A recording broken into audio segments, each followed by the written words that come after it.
भारतवर्ष की स्वतंत्रता का 1 वर्ष पूरा हुआ, इसीलिए हुगली जिला के लोगों ने यह ठीक किया। चाचा जी, हम लोग सोच रहे हैं कि इस स्वतंत्रता दिवस पर एक जबरदस्त नाटक किया जाए। ठीक है, करो, लेकिन मंच तैयार करना, लाइट, नाटक लिखना, अभ्यास करना, इसके लिए तो एक अनुभवी व्यक्ति चाहिए। हाँ, आप इसकी चिंता न करें। एक आदमी है, उसका नाम अमर सिंह है। वह नाटक के बड़े कंपनी में काम करता है। अगर ऐसा हुआ तो हम लोगों के सामने कोई समस्या नहीं आएगी। जो अच्छा समझो। उसी दिन नाटक का मंचन करने के लिए धर्मू भाई ने अमर सिंह को एक चिट्ठी लिखा। चिट्ठी पाते ही अमर सिंह हुगली के लिए रवाना हुए।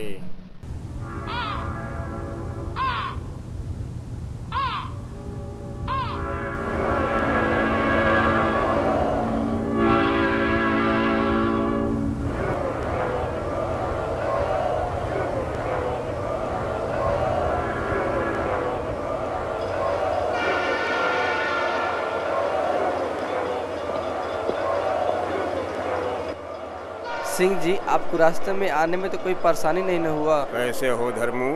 अच्छा हूँ। आपको ले चलने के लिए एक रिक्शा व्यवस्था किया गया है।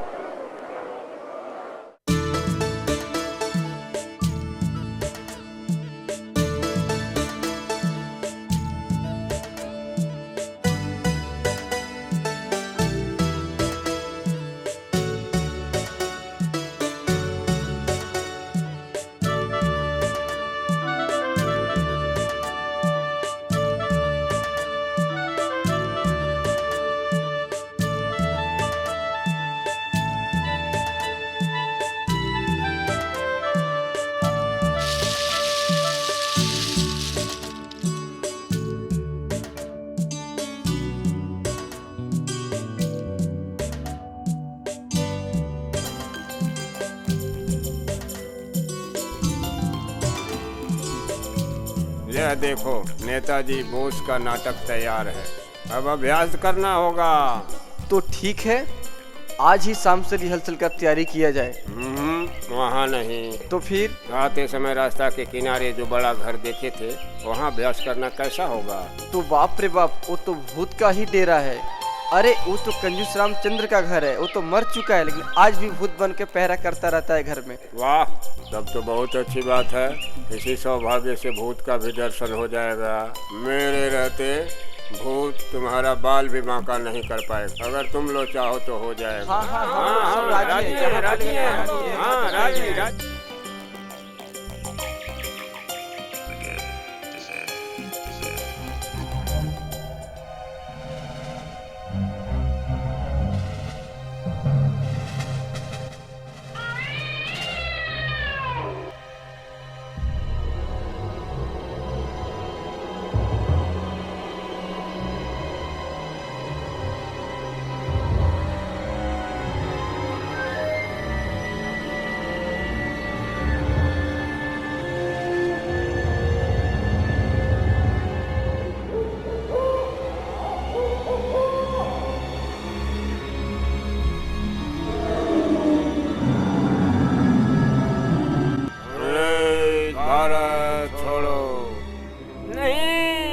लगता है इन लोगों के चलते मैं आराम से नहीं सो सकता।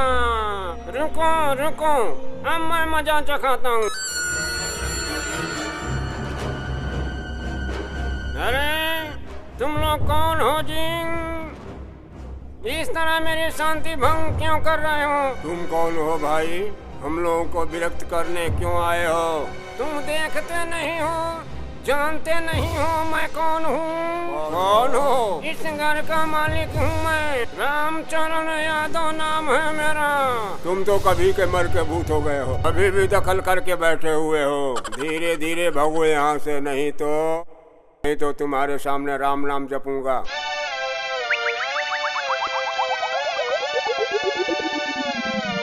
आज तो मैं जा रहा हूँ, लेकिन अगर तुम लोग को लाओगे तो इसका फल बुरा होगा। मैं बोल कर जा रहा हूँ। Begin, descent, descent, You are now 10,000 feet underground. You are now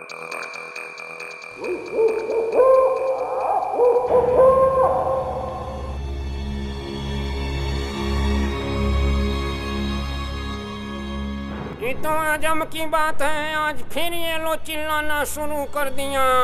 रुको, आज तुम सबका गर्दन मरोड़ूंगा।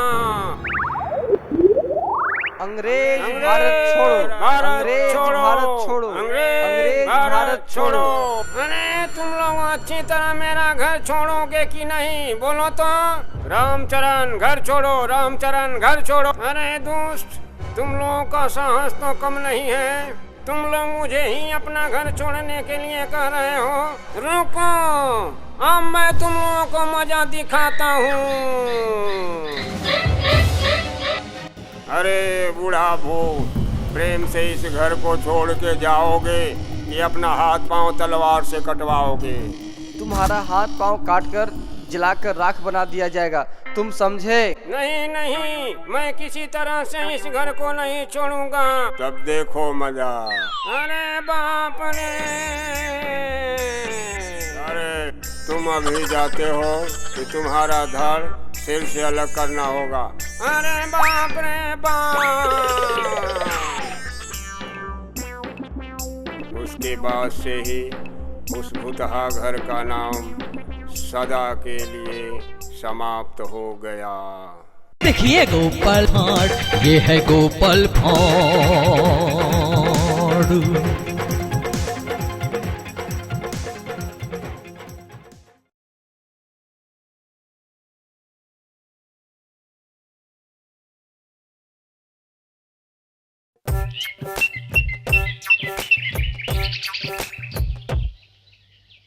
लक्ष्मी, एक बार ना हो तो लक्ष्मी को ही बोलकर देखता हूँ।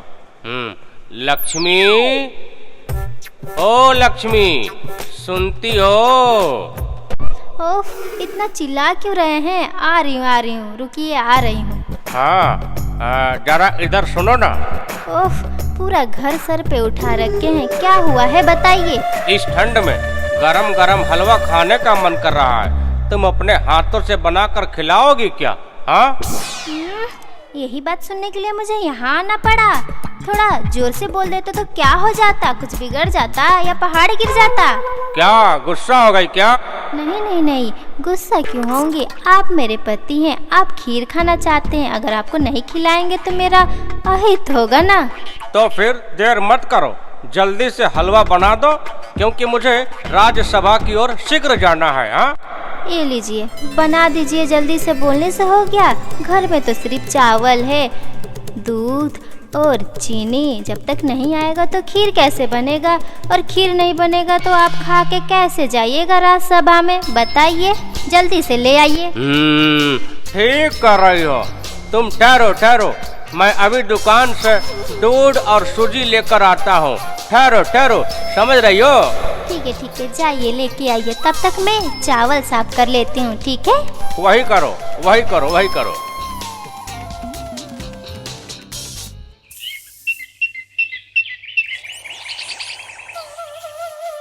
अरे गोपाल है क्या? इतनी सुबह सुबह कहाँ चले? हाँ, वही थोड़ा बाजार जा रहा हूँ। बाजार बाजार, वह क्यों? कोई मेहमान आएगा ना क्या? मेहमान मतलब? ना ना ना, तुम्हारे ससुराल से कोई आने वाला है क्या? तो क्यों, अगर कोई ससुराल से नहीं आता है तो लोग बाजार नहीं जाते हैं? अरे आंख चुरा कर क्यों जा रहे हो? ओह, बोला तो, जल्दबाजी है। जल्दबाजी है? ऐसी कौन सी जरूरत है जो खड़े होकर 2 मिनट बात भी नहीं कर सकते? है, राज्य कार्य के लिए जल्दबाजी है। हाँ, राज कार्य? कौन सा राज कार्य, जरा सुने। राज्यसभा में राजा के अधीन नौकरी, सुबह 10 बजे तक राज्यसभा में उपस्थित न होने पर राजा राज्यसभा से खदेड़ देंगे, समझे? बोलिए, यह बात समझ में आई? बात तो दिमाग में आई, लेकिन कुछ हजम नहीं हुई। तुम तो एक अशिक्षित नाई के बेटे हो, खुद एक अशिक्षित हो और राजा के राज्यसभा में नौकरी करते हो। जरा बताओगे, राज्यसभा में तुम क्या काम करते हो? कोई बड़ा पद है या सफाई करते हो? इतना छोटा काम गोपाल नहीं करता है। यह गोपाल बहुत बुद्धिमान है, अपने बुद्धि के बल पर राज्यसभा में नौकरी करता है, समझे? तो बताइए मेरी बात समझ में आई या नहीं? इतने देर बाद समझा। हाँ, राजा की चमचागिरी। लगता है राजा भी तुमको उचित पद दिया है। अशिक्षित छोटी जात के आदमी हो तुम। राजा की चमचागिरी के सिवा तुम और कर भी क्या सकते हो? आप तो ऐसे बोलते हैं जैसे लगता है कि एक समय राजा के आप विदूषक थे, या तो ऐसा लगता है विदूषक वाला पद आप ही बनाए हैं। भाई इसे क्या देखे हो? ये किस राजा का चला है? ओहो, विदूषक। गोपाल, यह किसी राजा का विदूषक नहीं है। तो फिर कोई राजा है क्या? तो कहाँ के राजा हैं आप? कृपा कर अपना परिचय देकर हमें धन्य करें। गोपाल, तुम बहुत बोलते हो, पहले मेरी बात सुनो, उसके बाद तुम बोलो। हाँ, बोलिए। यह मेरा शाला है, मगध में निवास करता है। वहाँ पर यह राजा का मुख्य हिसाब रक्षक है। केवल यही बात नहीं है, वहाँ के सभासदों में इसका बहुत नाम है। उसके पद की बात तो बताइए। हाँ, तो जानते हो मगध के राजा उसे क्या उपाधि दिए हैं? क्या उपाधि दिए हैं? पंडित शास्त्री जी। अरे भाई नहीं। तो फिर पंडित दिग्गज विद्याधर शास्त्री जी। वाह, यह तो बहुत बड़ी उपाधि है। विद्या दिग्गज विद्याधर सुश्री जी। अरे नहीं, सुश्री जी नहीं, शास्त्री जी, शास्त्री। मगध के राजा क्या कहते हैं पता है? क्या बोलते हैं? मैंने तुमको अभी जो उपाधि दी तुम्हारे ज्ञान भंडार की अपेक्षा बहुत अधिक है। वे स्वयं को विद्या की जहाज कहते हैं, विद्या की जहाज। वाह, सुंदर, अति सुंदर। लाख बात की एक बात है। आहा, ओह, एक ही बार में विद्या की जहाज। तो फिर इसको अपने साथ ऐसे क्यों रखे हैं? हाँ, समंदर में बहा दीजिए इसे, देखिए अपने आप हिलते डुलते चला जाएगा।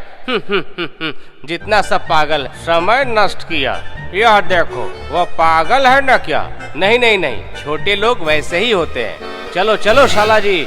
हाँ, चलिए जीजा जी।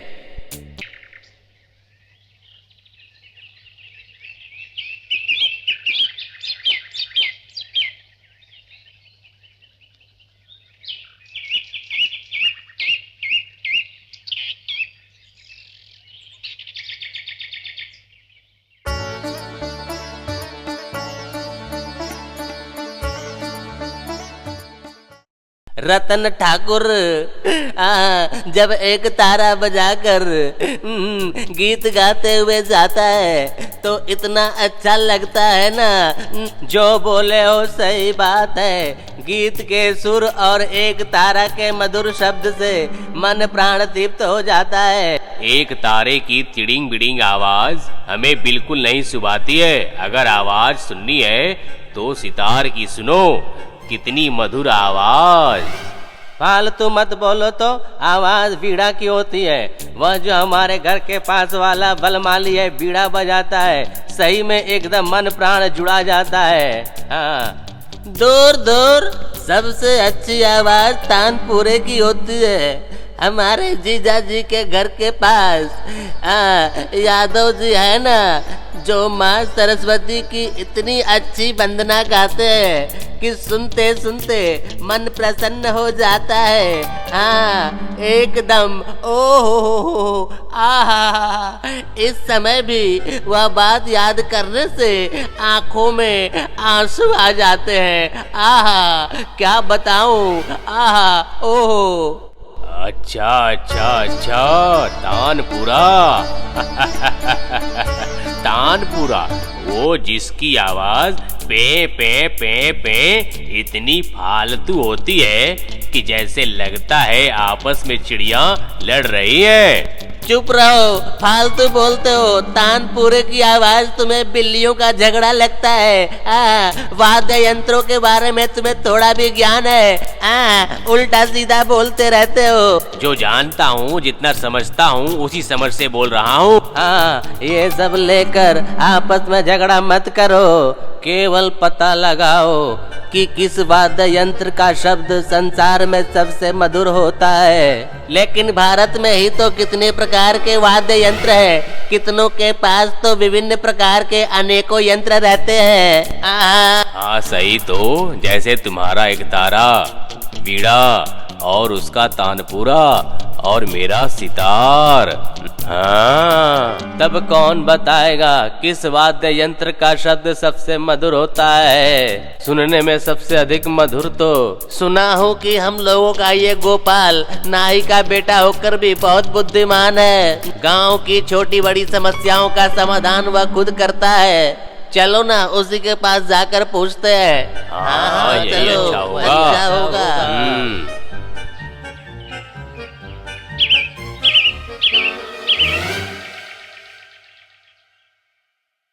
कहाँ हो लक्ष्मी? हुआ? नहीं नहीं, अभी तो उबलना शुरू हुआ है, रुकिए। ओह, अब मुझे बर्दाश्त नहीं हो रहा है, पेट में चूहे कूद रहे हैं। हाँ। उसी वक्त बोली थी कि कुछ नाश्ता कर लीजिए, पर आप नहीं किए। अब क्या, आप समझिए तो फिर भूखे रहिए आप। उस समय क्या जानता था कि हलवा बनने में इतना समय लगता है? हाँ, सोचा था बाजार से दूध, चीनी, सूजी लाकर दे देता और हलवा तुरंत तैयार हो जाता, मगर यहाँ तो कुछ बात ही। जैसी आपकी सोच वैसा आपका विचार। अच्छा, तब तक तो रोटी ही दो, वही खा लेता हूँ। और क्या करूँ?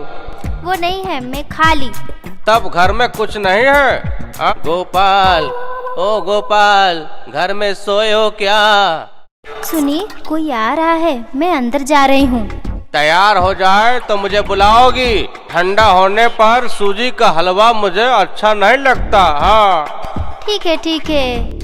अरे आप लोग आइए आइए आइए आइए, सभी लोग आ जाइए, आ जाइए सभी लोग। उसके बाद कैसे याद आई? जानते हो गोपाल, एक बड़ी समस्या लेकर हम तीनों वृद्ध तुम्हारे पास आए हैं। इसका समाधान जरूर करना होगा बेटा। मैं तो जानता ही हूँ, समस्या में पड़े बिना मेरे पास कोई नहीं आता है। तो बताइए आप लोग किस समस्या में फंसे हैं? हाँ? अरे गोपाल, हम तीनों में यह तर्क हो रहा था कि किस वाद्य यंत्र का स्वर सबसे अधिक मधुर होता है। तो आप लोगों को सुनने में किसकी किसकी ध्वनि मधुर लगती है? मेरा हुआ एक तारा और बीड़ा, उसका तानपुरा और इसका हुआ सितार। बड़े चिंता की बात है। क्या किया जाए? क्या किया जाए? क्या किया जाए?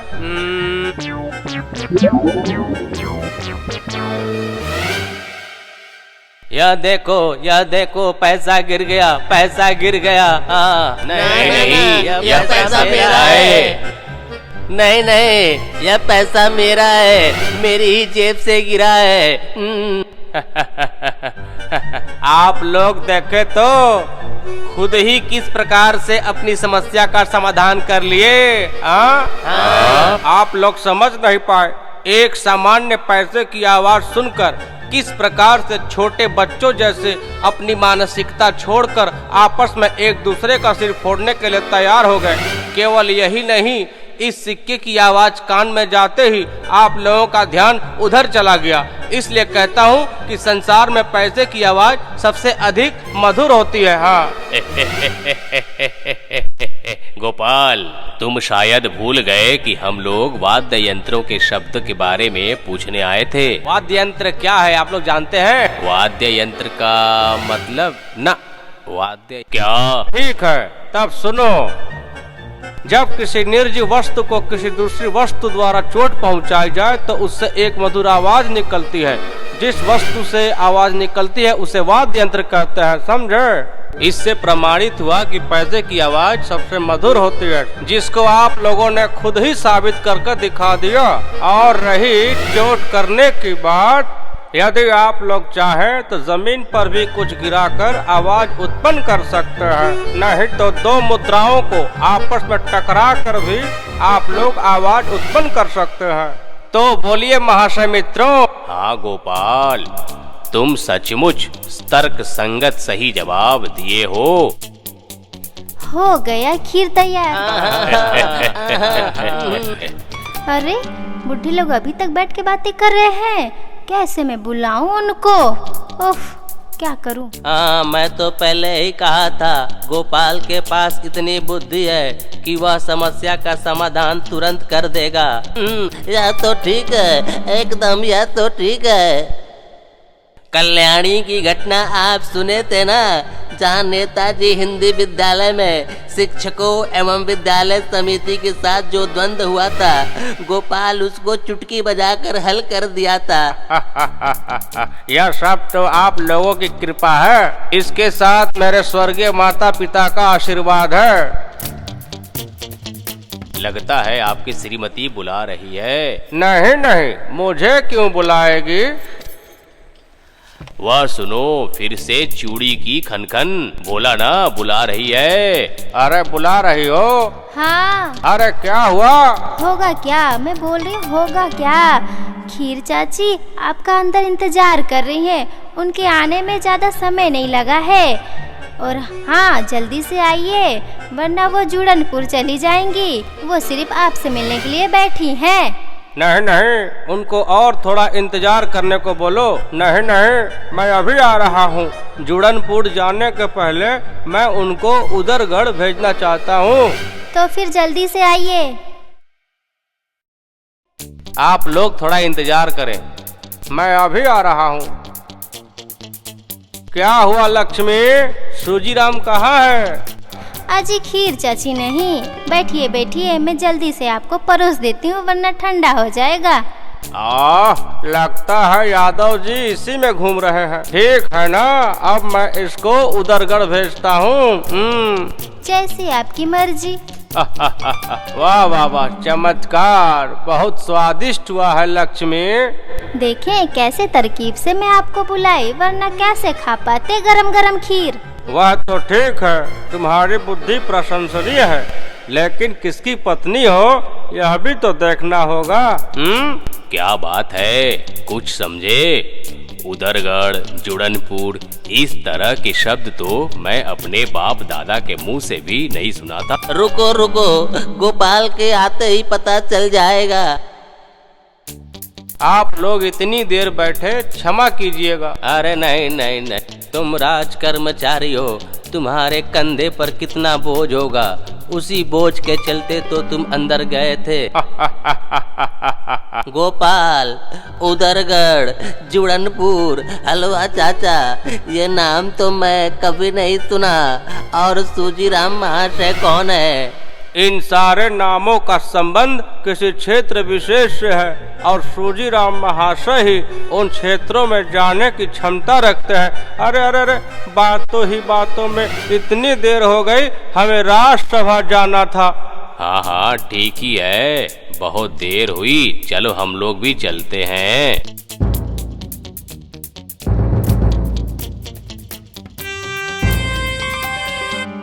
सुनो सुनो सुनो, महामहिम राजा कृष्णचंद्र जी पधार रहे हैं। महाराज कृष्णचंद्र की जय हो, जय हो महाराज कृष्णचंद्र की, महाराज कृष्णचंद्र की जय हो, जय हो महाराज कृष्णचंद्र की जय हो। आज के सभा की कार्यवाही शुरू की जाए। जो स्त्रियां न्याय के लिए आई हैं, उन्हें आदर सहित यहाँ लाया जाए। जो आज्ञा महाराज।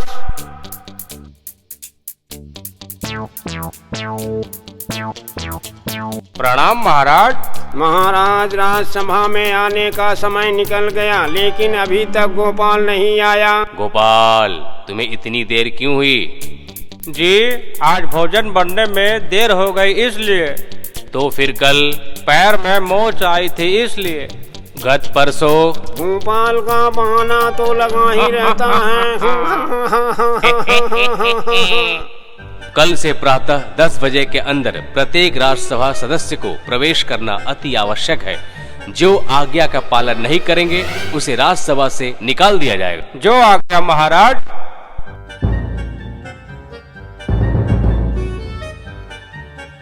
प्रणाम महाराज, मैं सीता। प्रणाम महाराज, मैं गीता। रिश्ते में हम दोनों बहन हैं। बोलो क्या शिकायत है? महाराज, 1 महीने पहले हम दोनों बहन एक ही वक्त पे एक ही घर में 2 पुत्र को जन्म दिए थे। कुछ समय बाद उसके पुत्र की मृत्यु हो जाती है और वो अब मेरे पुत्र पे अपना अधिकार जताती है। नहीं महाराज, ये झूठ बोल रही है।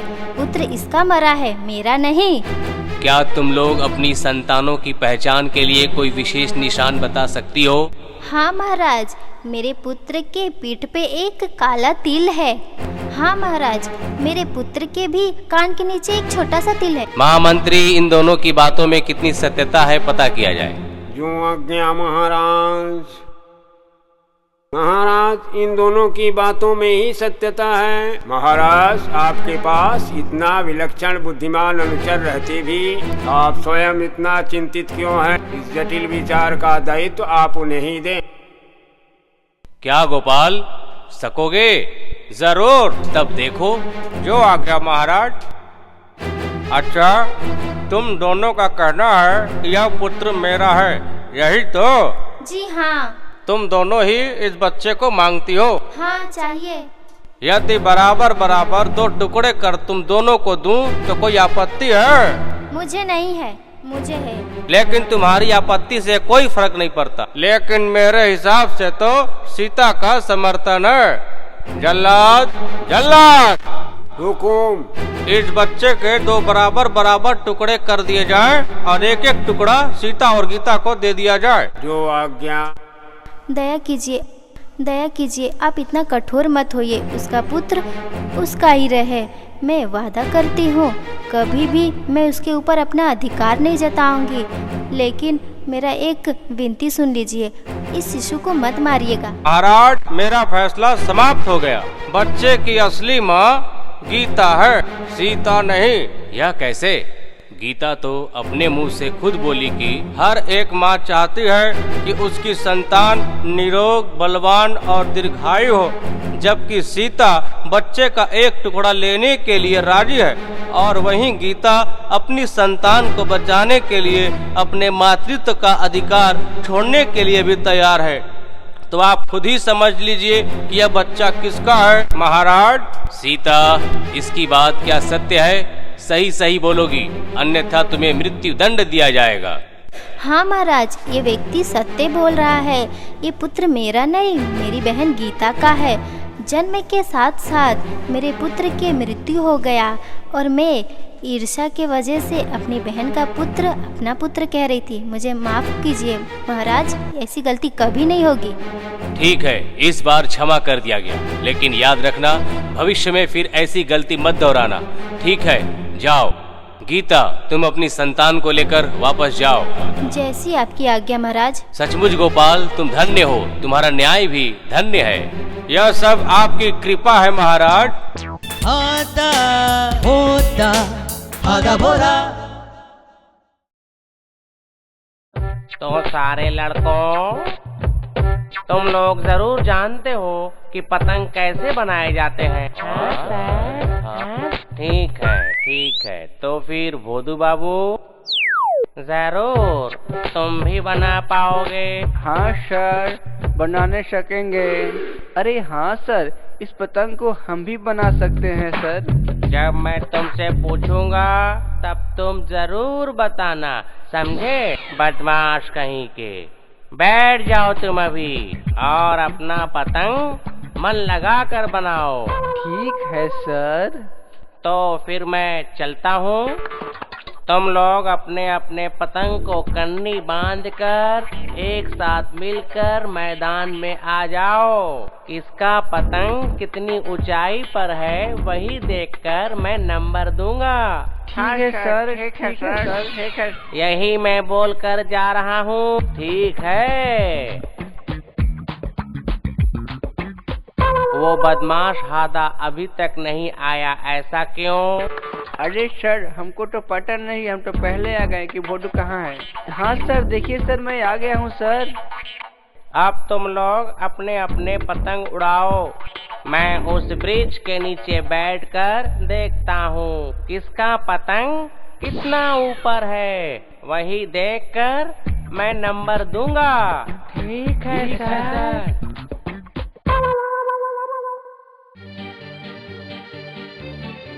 हदा तुम्हारा तो पतंग उड़ ही नहीं रहा है रे।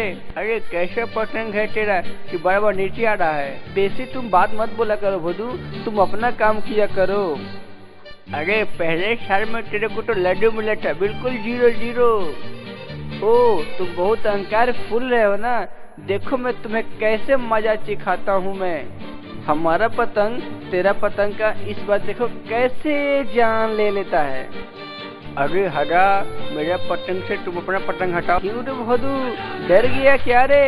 छी छी छी छी छी छी छी छी, देख तू इस बार।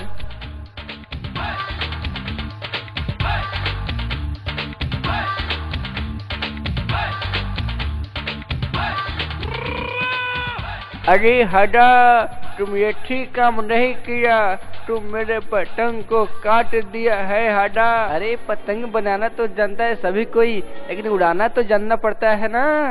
ये क्या बात है भोदू बाबू, तुम्हारा पतंग तो कट गया। जरूर तुमको 0 ही मिलेगा। रसगुल्ला रसगुल्ला रसगुल्ला।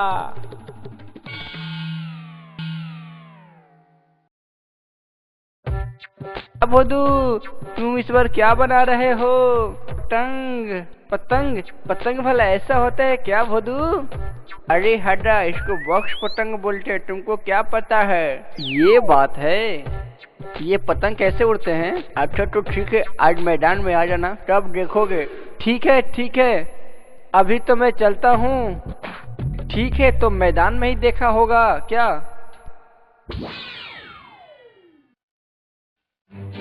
अरे वाह भोदू, क्या अच्छा पतंग उड़ रहा है। थोड़ा हमें भी दो, थोड़ा उड़ाने के लिए अपना पतंग।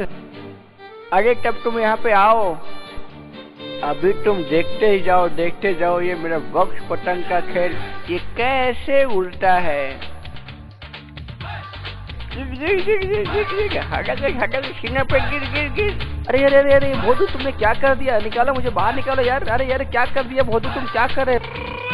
ठीक है ठीक है ठीक है, रुको मैं तुम्हें निकालूंगा, जरूर निकाल दूंगा। अरे यार मैं हाथ नहीं हिला सकता, पैर नहीं हिला सकता, मैं देख नहीं पा रहा हूँ भोदू। अरे हटा, तुम सब कुछ कर पाओगे, थोड़ा सा इंतजार करो। हटा, तुमको मजा आ रहा है ना?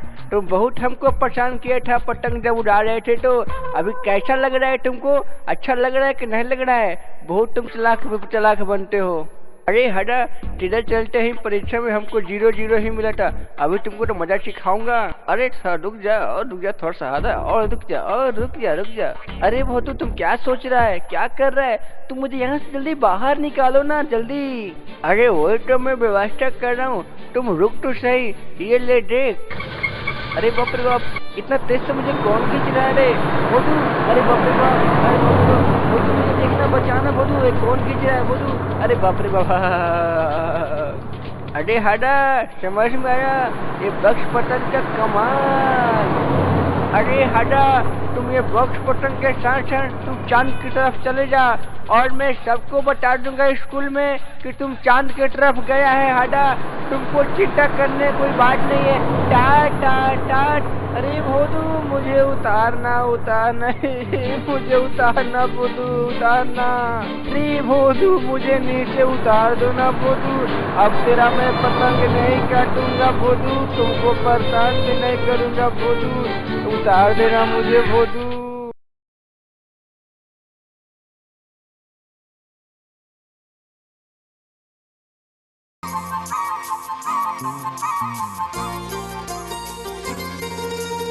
आंटी को बर्थडे में गिफ्ट देने के लिए मैं ढेर सारा पैसे इकट्ठा किया था, पता है? आंटी तुम्हारे ऊपर बहुत खुश होगी और हम लोगों को अच्छी खाना खिलाएगी। ये भी कहने की बात है। सुने हो लुटी, पुची आंटी को गिफ्ट देगा। सुना हूँ गिफ्ट तो जरूर देगा, पर वो गिफ्ट नहीं। मतलब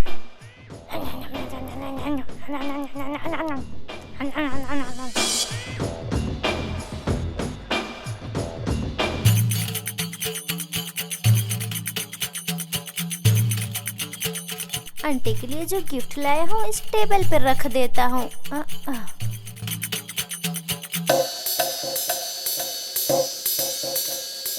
इसी को कहते हैं दिमाग। मैं अपने डब्बे को यहाँ रखता हूँ और पुसी के डब्बे को लेके जाता हूँ। मजा आएगा।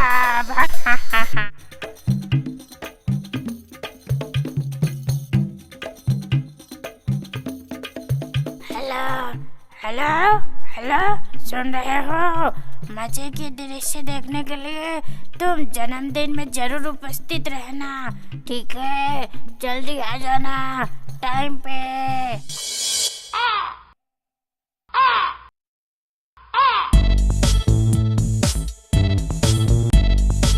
Aunty, happy birthday to you, happy birthday to you.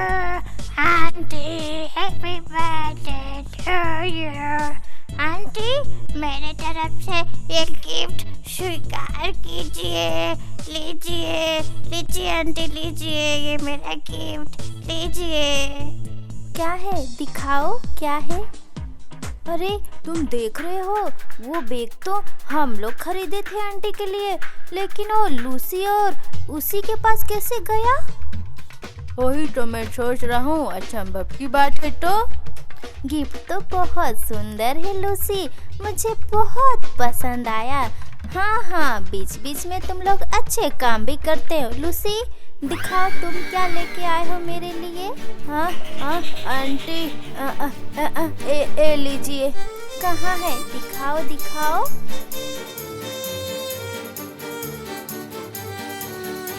ये क्या, तुम लोग मेरे साथ मजाक किए हो?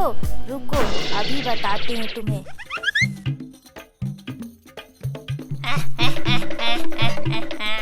देख लिया तो, इसी को कहते हैं ओलंपिक का दौड़। उस लूसी को सबक सिखाना ही पड़ेगा। इस बार मैं उसको ऐसा सबक सिखाऊंगा कि वो बक्से बदलना ही भूल जाएगा। हाँ,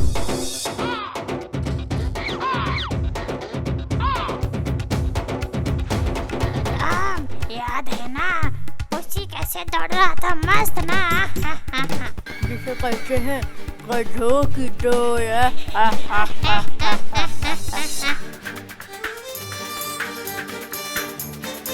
सुनो ना टिप, उस दिन आंटी के जन्मदिन में ना मैं कुछ नहीं दे पाया। अच्छा, सोच रहा हूँ इस बैग को दे के लूसी और तुम को हरा दूंगा। इस बैग को ना तुम संभाल के रखना ताकि किसी को पता ना चले। इस बार उन लोगों को पता नहीं चलेगा। मैं इस बैग को पलंग के नीचे छुपा के रखूंगा। तुम सुन रहा है ना, वो लोग गिफ्ट को पलंग के नीचे छिपा के रखेंगे ताकि हम लोगों को पता ना चले। लोगों को पता भी नहीं चलेगा, इसको भी चुरा लेंगे।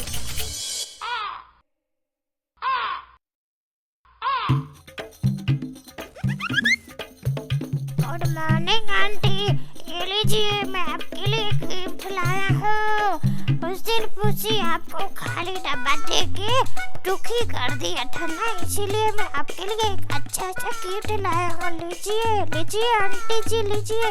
ऐसा क्या, तुम लोग मेरे लिए गिफ्ट लाए हो? बहुत अच्छी बात है। तुम लोग रुको, मैं गिफ्ट खोलने से पहले पूसी और डिक को बुलाती हूँ, उनको दिखाती हूँ तुम लोग कितने अच्छे हो गए हो। पूसी और डिक, आओ इधर। लूसी देखो कितना अच्छा हो गया है, तुम लोग उसे देखकर कुछ सीखो, तुम दोनों। हाँ, बदतमीज कहीं के, ये तुम लोग गिफ्ट लेके आए हो, मेरा नाक तोड़ के रख दिए। तुम लोगों का उपहार ऐसा है, रुको मैं अभी तुम लोगों का नाक फोड़ती हूँ, रुको। अभी बताती हूँ। आंटी आंटी छोड़ दीजिए, आंटी हम नहीं करेंगे ये गलती। आंटी मत मारिए। छोड़ दूंगी, पर तुम लोगों का नाक पहले फोड़ दूँ तब जरूर छोड़ दूंगी। रुक। बड़ा मजा आया।